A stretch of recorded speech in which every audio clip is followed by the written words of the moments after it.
Reflection Video 1, The City Image and Its Elements, and How Public Spaces Make Cities Work. I'm going to be covering The City Image and Its Elements by Kevin Lynch. First, I'm going to talk about his description of the city image.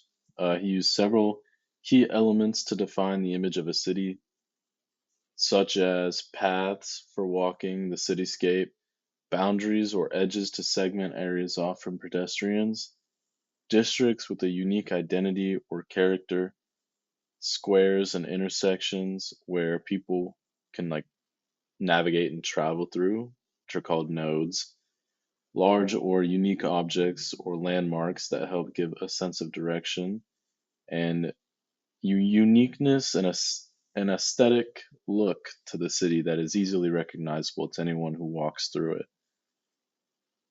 The implications of these key elements that make up the image of a city is that they produce a coherent mental map in a person's mind.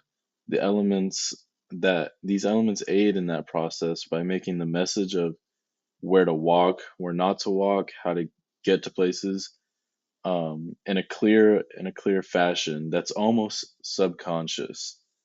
You see an edge or something, you're like, you don't have to physically think, oh, that's where I shouldn't walk. It's kind of a subconscious thing. These elements add up to make it easier to navigate without really making the city easier to navigate without having to think so hard about it.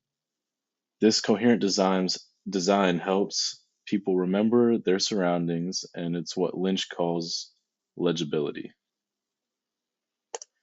So moving on to my outside source, I saw this TED Talk by Amanda Burden, How Public Spaces Make Cities Work.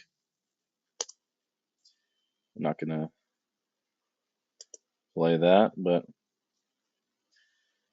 so she talks about public spaces, and I think has an interesting relation to Lynch because a lot of what he's saying has to do with how people interact with the city and how easy a city is to interact with and the things that make that possible. And Amanda really talks about how she designed public spaces to make people want to go to them and make them easy to access, and make them a place that's comforting and intentionally planned throughout the city, so people have these places to go to that really build the aesthetic of the city that they're living in and make them want to live there. Um, these places that these people travel to, it also helps them have a specific place that they frequent, and it helps them build kind of a mental map around that area that they often go to. And if they're in the area for some other reason, they're like, oh, okay, there's a park right next to here. I'll go eat lunch there or whatever. And this space kind of helps create memories just like that. Um, Good memories of sitting outside on a nice day, eating lunch, looking out in the water, whatever. And those experiences of traveling to these places that people want to be at makes the city have its own identity. And that's what Amanda talks about, how public spaces are so important.